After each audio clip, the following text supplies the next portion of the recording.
Suryapet junction title బాగుంది. ఎందుకంటే Hyderabad to Vijayawada ప్రాంతాలతో జంక్షన్ వస్తుంటుంది, సూర్యాపేటలో ఆగాలి బస్సు అని. సార్ నోటెడ్ అయిపోయిన టైటిల్ అది సినిమాకి. Thank you sir. So concept ఎప్పుడు కూడా ఒక డిఫరెంట్గా ఉండాలనే ఉద్దేశంతో ఒక సమస్యను తీసుకొని రూట్ చేశారు. కొన్ని ఈ సినిమాలో అన్ని ఎలిమెంట్స్తో పాటు కమర్షియల్గా ఏదైనా కనిపిస్తుందా ఆడియన్స్కి? Commercial means what sir? Commercial entertainment and family sentiment ఇంకేనా? అదే యా ఉంది సార్, తప్పకుండా. దీంట్లో కమర్షియల్ ఎంటర్టైన్మెంట్ అనేది ఈ 5 ఫ్రెండ్స్ ఉంటారు దీంట్లో. 30 years వచ్చినా కూడా ఇంజనీరింగ్ చదువుతుంటారు. అది ఏంటి అని అంటే, ఎందుకు బయటికి వెళ్ళి ఈ ట్యాక్స్లు కట్టడం, ఫ్రీగా గవర్నమెంట్ ఇస్తున్నప్పుడు ఇలా ఉండిపోతే సరిపోతుంది కదా లైఫ్లో అని చెప్పేసి వాళ్ళ ఫ్యామిలీ వాళ్ళు కానీ ఫ్రెండ్స్ కానీ అట్లా ఉండి వాళ్ళ ఎంజాయ్మెంట్, హాస్టల్లో ఉన్నప్పుడు ఫ్రెండ్స్ ఎలా ఉంటారు, వాళ్ళ బిహేవింగ్, అదంతా కమర్షియల్ కామెడీ ఉంటుంది దాంట్లో. సిచ్యువేషన్ అంతా ఐ థింక్ మీరు ఆ కామెడీ కూడా బాగా ఎంజాయ్ చేస్తారు. అది అట్లానే ఈ మధ్యకాలంలో ఈ రాజకీయ నేపథ్యంతో, ఫ్యాక్షనిజం నేపథ్యంతో సినిమాలు బాగా వచ్చేస్తున్నాయి. సో మీరు అదే నేపథ్యంతో తీసుకొని రాజకీయ వ్యవస్థని ఒక ఆ రూట్లో వెళ్తూ తీసిన సినిమా ఇది. ఎంతవరకు రీచ్ అవుతారని మీ మీద కాన్ఫిడెన్స్? అంటే రాజకీయ నేతలని కాదు సార్, యాక్చువల్గా. అంటే we have 4 life styles in our world globally. ఒకటి రాజకీయము, ఇండస్ట్రీ, జాబ్ అండ్ స్లేవ్స్ లాగా 4 వర్గాలు ఎంచుకుంటే ప్రతి మూవీ దీంట్లోనే ఉంటుంది. బట్ నేను డిఫరెంట్గా ఉంటుంది అని అనేది ఒకదానికే డిఫరెంట్. పొలిటికల్లో దానివల్ల చేస్తున్న హామీల వల్ల ఎంతసేపు మన పొలిటీషియన్స్ కానీ ఎవరైనా అని కూడా లేని వాళ్ళకి ఇద్దాం అంటారు. నేను ఒక మిడిల్ క్లాస్ వాడిని, జాబ్ చేస్తున్నామంటే we are not a rich kids. అన్నిటికీ మనం ప్రతిదీ ఆలోచించాల్సి వస్తుంది. ఫస్ట్ రాగానే మళ్ళీ శాలరీ ఎప్పుడు వస్తుంది, ఇవన్నీ మన కమిట్మెంట్స్ మనకు ఉంటాయి. ఎంతసేపు పొలిటికల్ వాళ్ళు వచ్చేసి నేను లేని వాడికి ఇచ్చేస్తా, వాళ్ళకి అది ఇస్తా ఇది ఇస్తా అంటారు. కానీ మిడిల్ క్లాస్ వాళ్ళు ఏంటంటే అడుక్కోలేని బెగ్గర్. తెలుగులో కొంచెం ఘాటుగా చెప్పాలంటే మనం అడుక్కోలేని మిచ్చిపోలం అని అంటాం. ఎంతసేపు మీరు వాళ్ళకే ఇస్తారంటే, because we have right for every vote is the same count. పేదవాళ్ళు వేసినా, మిడిల్ క్లాస్ వాళ్ళు వేసినా, కుప్ప వాళ్ళు వేసినా అని కూడా అందరిది ఒకటే కౌంట్. ఎంతసేపు నువ్వు లేని వాళ్ళకి వేస్తారంటే మిడిల్ క్లాస్ వాళ్ళకి ఎందుకు ఇవ్వవు? అసలు ఫ్రీ ఇవ్వాల్సిన అవసరం ఏముంది అని చెప్పేసి అని అంటారు. ఎవరు అవసరం వాళ్ళకి ఇవ్వద్దని చెప్పట్లేదు. వీళ్ళకేం చేస్తున్నాను, house at the father should equally see the children. ఒక్కరికే చూస్తాను నేను, ఇంకొకరికి చూడను అని చెప్పేసి దాంతో ఈ కాన్సెప్ట్ స్టార్ట్ చేస్తాను నేను. మీరు చేసే దానివల్ల మిడిల్ క్లాస్కి ఏం ప్రాబ్లం అవుతుంది, దానివల్ల ఎఫెక్ట్ ఏమవుతుంది అనేది ఒక కాన్సెప్ట్. అది కొత్తగా ఉండదు సార్. అండ్ పొలిటీషియన్స్, ఇందాక మీరు అడిగినట్టుగా పొలిటీషియన్స్ సార్, ఇప్పుడు మనము ఉన్న దాంట్లో ఒక 4-5 వర్గాలు ఉంటాయి. అంటే గ్రూప్స్ మనకు 4-5 వీళ్ళు ఉంటారు, బీజేపీ, కాంగ్రెస్, ఎవ్రీథింగ్ మన దగ్గర ఏమంటే అన్ని. దాంట్లో ప్రతిసారి ఎలక్షన్స్ వచ్చినప్పుడు each MLA, if I'm not wrong, minimum ఒక 50 నుంచి 60 వరకు ఖర్చు పెడతారు ఎలక్షన్స్ వచ్చినప్పుడు. అట్లా దగ్గర 5 మెంబర్స్ని కౌంట్ చేసుకుంటే మనము అక్కడనే 250 వరకు అయిపోతుంది. కానీ మనకే ఓటేస్తాడని వాళ్ళకి భయంతో ఉంటారు. వాళ్ళు గెలుస్తారని వాళ్ళకి కాన్ఫిడెన్స్ ఉండదు కదా ఎవరికి కూడా. కానీ నాకే ఓటేయాలి అనేది ఏంటి అనేది ఈ కాన్సెప్ట్లో ఉంది సార్. ఆ 4 కాంపిటీషన్ ఉన్నా కానీ కూడా నేను వీడికే ఎందుకు వేయాలి, ఆ భయం అనేది సృష్టించడం అనేది ఎమ్మెల్యే ఒక స్ట్రాటజీతో చేస్తాడు. దీంట్లో ఎంత మీరు డబ్బులు ఇచ్చినా అని కూడా నేను అవతల వాడికే వేస్తా, అది ఇవ్వకుండా ఏంటి అనేది ఒక కాన్సెప్ట్ దీంట్లో. అది కొత్తగా నేను చెప్పినాను. Congratulations Eshwar garu. Sir thank you. Suryapet junction అనేది ఏపీకి తెలంగాణకి మధ్యలో బోర్డరు. మేము ఎప్పుడు ఏపీకి వెళ్ళినా అక్కడ ఓ టిఫినో టీ తాగుతూ ఉంటాం. అందుకని మాకు బాగా, ఇప్పుడు కూడా మా మిత్రులతో అన్నాను, సూర్యాపేట దాటి విజయవాడ వెళ్ళిపోతాం ఈ పాటికి, చాలాసేపు అయిందిరా ప్రెస్ మీట్ పెట్టి అని. అలా సూర్యాపేట అనేది మాకు చాలా మమేకమైపోయింది మా మనసుల్లో. మీరు ఆ టైటిల్తో వస్తున్నారు, ముందుగా మీ కంగ్రాచులేషన్.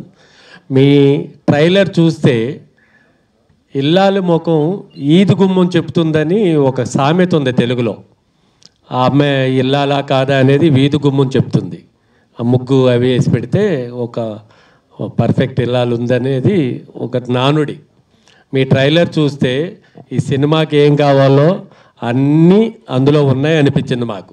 కమర్షియల్లు, మీ డైలాగ్ డెలివరీ, మీ డాన్సు, మీ తోటి లక్ష్మణ్ ఉన్నాడు సింగరు, అవును సార్. అతను ఉంటే ఇక అల్టిమేట్ మాట. దాని గురించి ఈ సినిమాలో పేదలకి ఉచిత పథకాలు ఇస్తున్నారు ప్రభుత్వాలు, వాళ్ళ దగ్గర ఉన్నా లేకపోయినా అప్పు చేసి మరీ ఇస్తారు. ఇది ఇవ్వటం కరెక్టా కాదా?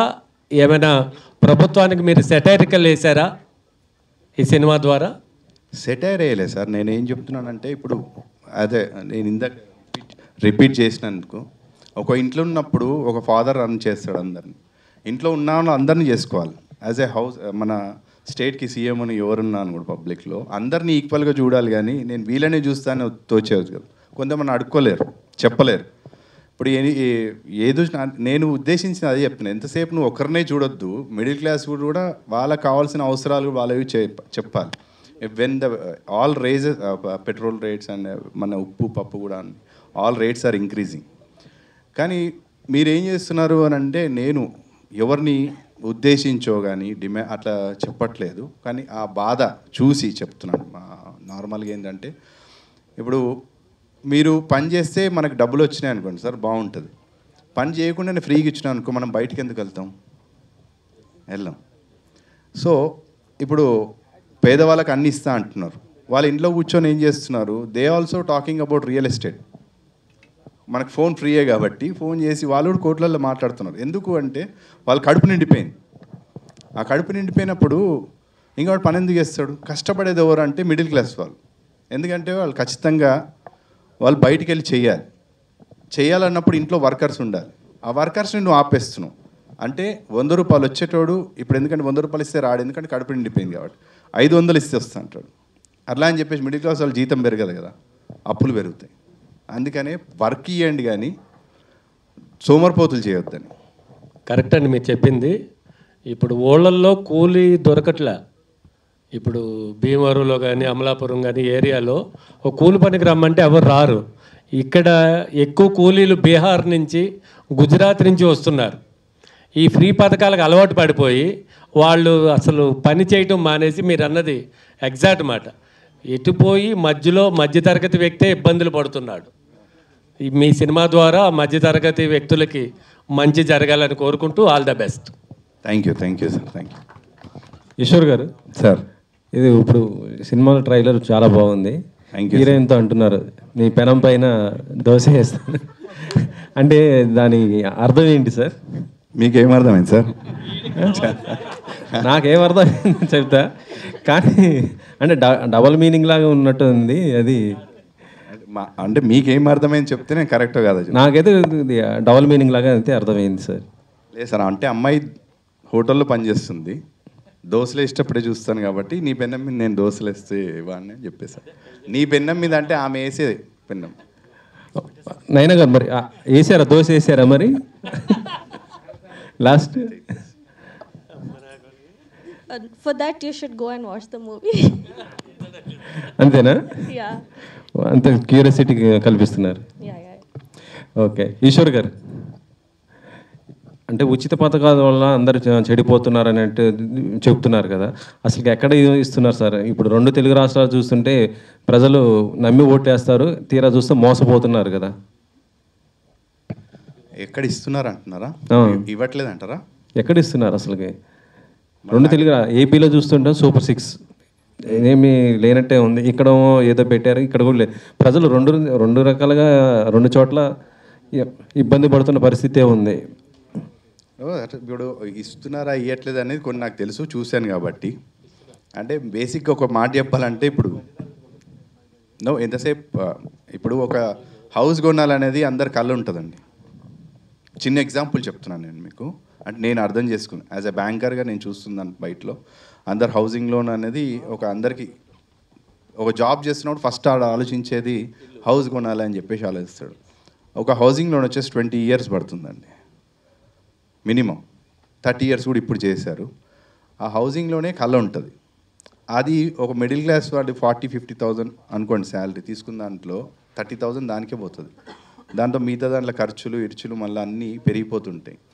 సడన్గా డబుల్ బెడ్రూమ్ ఫ్లాట్స్ ఫ్రీ అని చెప్పేసి అదే ఏరియాలో 40,000 50,000 గజం ఉన్న ఏరియాలు ఇచ్చేస్తే ఈ వెళ్ళేవాడికి ఏమనిపిస్తుంది మిడిల్ క్లాస్ వాడికి? అరే నేను 20 సంవత్సరాలు కట్టుకోవాలి, ఇలాగేమో ఫ్రీగా ఇచ్చేసిందని ఆడ అలాని కూడా కేర్ చేయడు. కానీ ఇండైరెక్ట్లీ అలా ఆ డబ్బు వచ్చింది వీళ్ళందరి దగ్గర నుంచి, ట్యాక్స్ పేయర్స్ నుంచి. మీరు అలా అంటున్నారు, 1,00,000 మందిలో ఒకరికి ఇద్దరికి ఇస్తారు తప్ప అక్కడ ఎవరికి కనపడదు. అదే మన గవర్నమెంట్లో చేస్తున్న ఒక ట్రిక్స్ తప్ప ఏం లేదు. పాలిటిక్స్లో ఆ ట్రిక్స్ అంతే. మళ్ళీ ఇప్పుడు కట్టిన అదంతా కూడా వేస్ట్ కదా. ఎక్కడున్నాయి సార్ అలా ఉంటే రోడ్డుకి ఇప్పుడు ఉన్నట్టు స్కీమ్స్ మొత్తం కూడా మాకు కావాలని రోజు జనాలు ఎందుకు ఇట్లా వెంటబడుతుంటారు? నాకు అనిపించి ఒక కాన్సెప్ట్లో నేను తీసానండి, ఎవరికి వ్యతిరేకంగా అని చెప్పట్లేదు నేను. అంటే మీరు ఉచిత పథకాల గురించి దాని మీద అంటున్నారు కాబట్టి ప్రజలైతే ఎక్కడ సోమరులు కారు. ఉచిత పథకాలు ఇవ్వద్దని చెప్పట్లేదండి నేను. ఉచిత పథకాలు ఇస్తే వీళ్ళకు కూడా ఏదో ఒకటి చేయాలి. మిడిల్ క్లాస్ ఒక్కరికే చేయొద్దు అంటున్నా నేను. I'm not telling that it is wrong, వాళ్ళకి ఫ్రీ ఇవ్వద్దు అని చెప్పేసి అనట్లేదు. అందరినీ కూడా చూసుకోవాలి అంటున్నా నేను.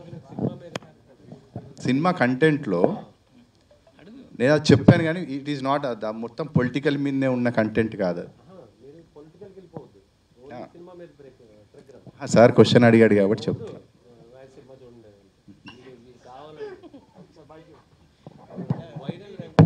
ఈశ్వర్ గారు సార్ చెప్పండి.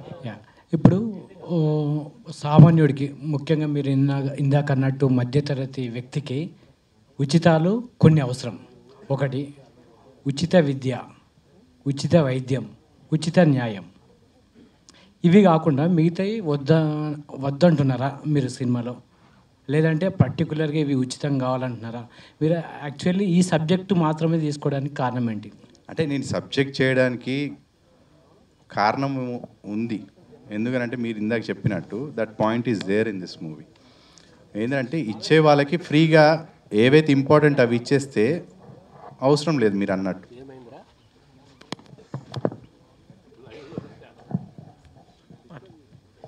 మేడం,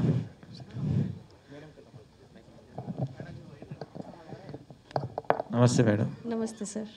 సో ఇవాళ వస్తున్న సినిమాలో హీరోయిన్స్ గ్లామర్ రోల్స్, హరిబురిగా ఉండే డాన్స్ మూమెంట్స్ ఇవన్నీ చేస్తున్నారు. సో సాంగ్స్లో చూపిస్తున్నారు కామన్గా.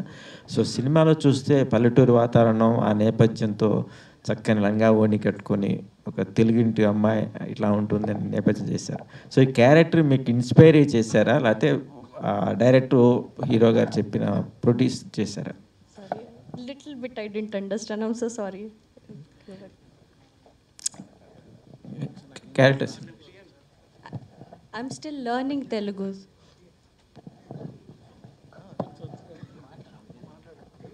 Okay, I got it. So I believe, see, now the audience is as such, everybody needs versatility. So, if I can do this, I can do this also. This is what, I'm just trying to, nothing like that intentionally. I can be both.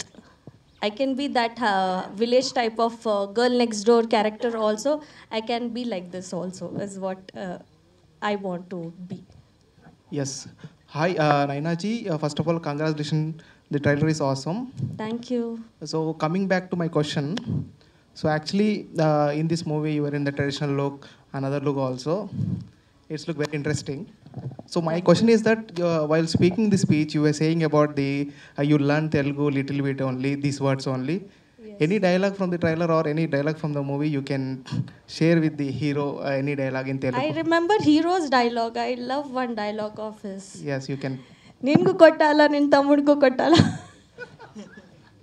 Yeah, Ishwar garu na question meeku. Yeah, question. Meeku na question. So actually ఈ cinema అనేది 1 year before కూడా మేము విన్నాం. So ఈ movie title గురించి, concept గురించి, ఇందులో ఒక సాంగ్కి కూడా మీరు కొన్ని కాంపిటీషన్స్ కూడా పెట్టారనే ఒక ఐడియా, అంటే మేము చూసిన ప్రకారం. ఎందుకు ఇంత లేట్ అయ్యింది?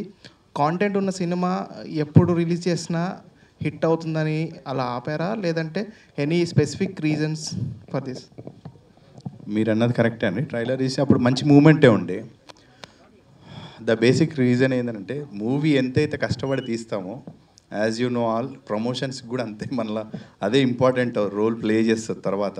Because not only in movie, any business field మనం చేసిన దాని తర్వాత దాన్ని ప్రమోట్ చేయకపోతే దానికి ఎవరికి తెలియదు. ఫస్ట్ ఆఫ్ ఆల్ బికాజ్ ఇందులో స్టార్ క్యాస్ట్ ఉన్న మేము కానీ ఎవరైనా అని కూడా అందరం కొత్త వాళ్ళే. కొత్త వాళ్ళని సడన్గా చూడాలంటే ఒక ప్రమోషన్ కానీ ఏదైనా జరిగితేనే మేము మీకు తెలుస్తాం, అది నంబర్ ఆఫ్ అయితే. సో యాక్చువల్లీ మా మూవీలో ఐటమ్ సాంగ్ చాలా బాగా వచ్చింది చెప్పాలంటే, అందరికీ అది హమ్మింగ్. అది వచ్చినప్పుడు మేము ఒక కాంపిటీషన్ పెట్టాం, రేజ్ చేసాం, వాళ్ళకు కూడా ప్రైజెస్ అని మనీ కూడా అని అనౌన్స్ చేసాం, అంతా జరిగింది. దాని తర్వాత సడన్గా మళ్ళీ రిలీజ్ కనేలకు మళ్ళీ కొంచెం డబ్బు కావాల్సి వచ్చింది ప్రమోషన్స్కి. యాజ్ యూ నో చెప్తున్నప్పుడు కోట్లల్లో ఖర్చు పెడుతున్నారు ప్రమోషన్స్ కంటే, అక్కడ కొంచెం బ్రేక్ వేయాల్సి వచ్చిందండి. దానివల్లనే సరే ఆగి దాని తర్వాత సేమ్ ఇందాక చెప్పే కదా, ఓ ఫ్రెండ్స్ వల్ల ముందుకు వస్తాం, తెలిసిన వాళ్ళ వల్ల, అలా ఫ్రెండ్స్ వల్లనే ముందుకు వచ్చి మళ్ళీ స్టార్ట్ చేయాల్సి వచ్చింది. హాయ్ ఈశ్వర్ గారు, first of all the best and congratulations మూవీలో. మీకు అదే ఈ మూవీలో ఉన్న లుక్ ఏంటనంటే లోవర్ మిడిల్ క్లాస్ వాళ్ళే ఎంజాయ్ చేస్తున్నారు. కథలో మాత్రం నా కంటెంట్ చెప్పబోతుంది వాళ్ళకి. నేను దాని మీదనే మొత్తం మీకు ఇందాక చెప్పినట్టు ఈ మూవీలో అన్నీ ఉన్నాయి. ఎంజాయ్ ఉంది, కాలేజ్లో ఏం చేస్తారు ఏంటని, but I have taken the line పాత్లో ఉంటుంది తప్ప దాని మీదనే మొత్తము సినిమా అనేది ఉండదు. మిడిల్ క్లాస్ వాళ్ళకి అర్థమవుతుంది నేను చెప్పేది. ఇప్పుడు యాజ్ మనం ఆ సినిమాలో మనం ఆ కంటెంట్ చూపించామా చూపించకపోయినా అని కూడా we can understand. For example మీరు చాలా మూవీస్ వచ్చినాయి, ఒక నేమ్లీ తీసుకుంటే బిచ్చగాడు మూవీ తీసుకుంటారు, అందులో ఒక చిన్న డైలాగే మనకి ఇప్పటికి గుర్తుంటుంది. బ్లాక్ మనీ ఆపేయాలి అని అంటే 500 రూపీస్ 1000 రూపీస్ నోట్స్ ఆపేయండి, ఎందుకంటే 100s దాచుకోలేరు ఎక్కువ అని ఎవరు చెప్తారు దాంట్లో? ఆ సినిమాలో హీరో చెప్పాడు, హీరోయిన్ చెప్పదు, ఒక రోడ్ మీద బెగ్గర్ చెప్తాడు. But we registered that dialogue, ఆ కాన్సెప్ట్లోనే చెప్పాను. And my second question is, Eshwar గారికి పర్సనల్గా పొలిటికల్ పార్టీ ఏ పార్టీ ఇష్టం? అన్నీ ఇష్టమండి, అట్లేం లేదు. ఇప్పుడు మనకు నచ్చిన పొలిటీషియన్ చేంజ్ అవుతూ ఉంటారు, ఒక పార్టీ అని కాదు. ఇందాక మీకు చెప్పింది అదే, నేను అగెయిన్స్ట్ పొలిటికల్ కాదు. చేసినప్పుడు నాకు ఇచ్చి మీకు ఇవ్వకపోతే, మీకు ఇచ్చి నాకు ఇవ్వకపోతే బాధ ఉంటుంది కదా. వేసిన ఓటు ఇద్దరికి ఒకటే కదా, ఇద్దరికి చేయండి అని అంటున్నాను నేను, అంతే. దాని తప్ప దానికి అగెయిన్స్ట్ అని కాదు నేను చెప్పింది. Yeah hi, good evening Eshwar గారు. Yeah good evening. ఇప్పుడు మీరు సూర్యాపేట జంక్షన్ ట్రైలర్ పెట్టారు కదా, అట్లా వేరే చాలా జంక్షన్స్ ఉన్నాయి, ఇదే టైటిల్ ఎలా వచ్చింది మీకు? ఎందుకు పెట్టాలనిపించింది? ఈ క్వశ్చన్ అడగలేదు అనుకున్నాను. క్వశ్చన్ సూర్యాపేట జంక్షన్ అనేది అంటే కాజీపేట జంక్షన్. ఇందాక అందరు చెప్పినట్టుగా సూర్యాపేట అనేది అటు ఆంధ్ర తెలంగాణ అందరికీ ఫేమస్, ఎవరికైనా అని కూడా. ఇప్పుడు నేను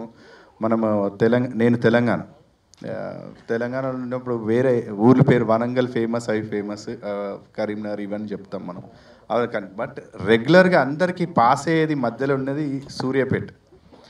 ఆ సూర్యాపేట ఇప్పుడు నా కథ కాన్సెప్ట్ తీసుకుంటే 2 రాష్ట్రాల్లో జరుగుతుంది, మన ఇండియా మొత్తం జరుగుతుంది. నేను తెలుగు అని కాబట్టి ఇద్దరికీ అర్థం కావాలి కాబట్టి సూర్యాపేట జంక్షన్ అనేది ఇవి ఏదైతే ప్రాబ్లం ఉందో అది మొత్తం స్టేట్ అంతా స్టేట్ వైజ్గా అన్నీ జరుగుతున్నట్టువే, ఇండియా వైజ్గా జరుగుతున్నట్టువే.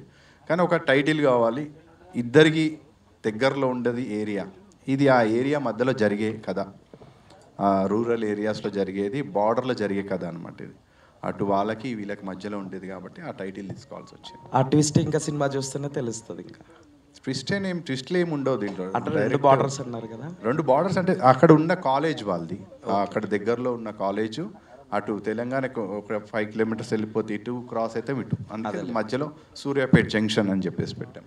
ఇప్పుడు మీరు ఇందాక బ్యాంక్ పర్సన్ అన్నారు కదా, మీరు ఇందాక బ్యాంక్ లోన్స్ చేస్తున్నాను ఫస్ట్ నుంచి అని, మరి మీకు సడన్గా ఇంత ఇంట్రెస్ట్ ఎలా వచ్చిందంటే మూవీ మీద? మీ ఎంట్రెన్స్ ఎలా, మిమ్మల్ని మీకు ఇన్స్పిరేషన్ ఎవరు?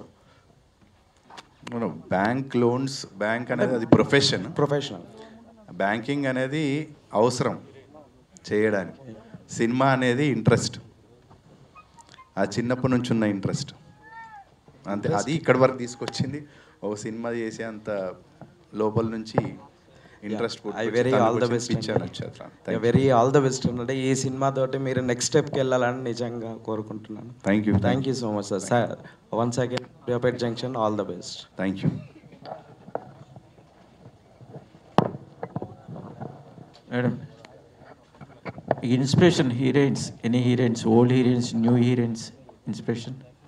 I like Shushmita Sen I don't know, but I really like the way she talks, the way she presents herself, and even she's that one heroine who will look good in both attires. When it comes to homely look, she'll look good, and when it comes to modern look, she'll look very good. So I really like Shushmita Sen. Okay thank you.